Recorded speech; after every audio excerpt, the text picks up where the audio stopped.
പ്രകൃതി ദുരന്തങ്ങളിൽ കേരളത്തോട് അവഗണന തുടർന്ന കേന്ദ്ര സർക്കാർ ബി.ജെ.പി. ഭരണത്തിലുള്ള സംസ്ഥാനങ്ങൾക്ക് 1000 കോടിയിലധികം അനുവദിച്ച് പ്രീതിപ്പെടുത്തുന്ന നയമാണ് മോദി സർക്കാരിന്റേതെന്ന് കണക്കുകൾ വ്യക്തമാക്കുന്നു.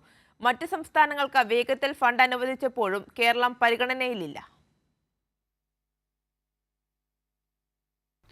300-ലധികം പേരുടെ മരണത്തിനിടയാക്കിയ വയനാട് മുണ്ടക്കൈ ഉരുൾപൊട്ടൽ ഉൾപ്പെടെ ദുരന്തങ്ങൾ നേരിട്ട സംസ്ഥാനം ആവശ്യപ്പെട്ട സഹായം ഇതുവരെയും കേന്ദ്ര സർക്കാർ പരിഗണിച്ചിട്ടില്ല. ഓഗസ്റ്റിൽ ബി.ജെ.പി. ഭരിക്കുന്ന ത്രിപുരയിൽ വെള്ളപ്പൊക്കമുണ്ടായപ്പോൾ അടിയന്തര സഹായമായി 40 കോടി രൂപ അതേസമയം തന്നെ കേന്ദ്ര സർക്കാർ നൽകി.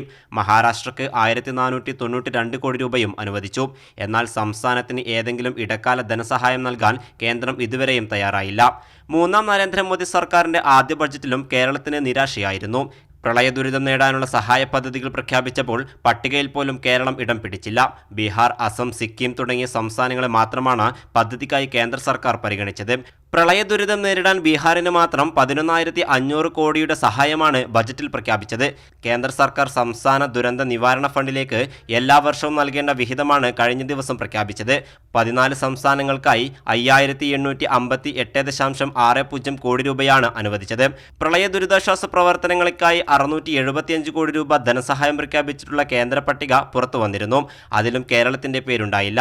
മണിപ്പൂർ, ത്രിപുര, ഗുജറാത്ത് എന്നീ സംസ്ഥാനങ്ങൾക്കാണ് ധനസഹായം പ്രഖ്യാപിച്ചത്. ബി.ജെ.പി. ഭരിക്കുന്ന ഗുജറാത്തിന് 600 കോടിയും മണിപ്പൂരിന് 50 കോടി രൂപയും ത്രിപുരയ്ക്ക് 25 കോടി രൂപയും അനുവദിച്ചു. അതേസമയം ദേശീയ ദുരന്ത നിവാരണ നിധിയിൽ നിന്നുള്ള അധിക സഹായം അനുവദിക്കുന്ന കാര്യത്തിൽ കേന്ദ്ര തീരുമാനം വന്നിട്ടില്ല. ഒരു നാടിനെ തന്നെ ഇല്ലാതാക്കിയ വയനാട്ടിലെ ദുരന്ത സ്ഥലം പ്രധാനമന്ത്രി നരേന്ദ്രമോദി സന്ദർശിച്ചിട്ടും സഹായ പ്രഖ്യാപനത്തിൽ ഇതുവരെയും തീരുമാനമായില്ലെന്നത് കേന്ദ്രത്തിന്റെ ഇരട്ടത്താപ്പാണ്. സംസ്ഥാന ദുരന്ത നിവാരണ ഫണ്ടിലേക്കുള്ള കേന്ദ്രത്തിന്റെ അവഗണന തികച്ചും രാഷ്ട്രീയമെന്ന് വ്യക്തം. ദില്ലിയിൽ നിന്നും അബ്ദുൾ റഷീദ്, കൈരളി ന്യൂസ്.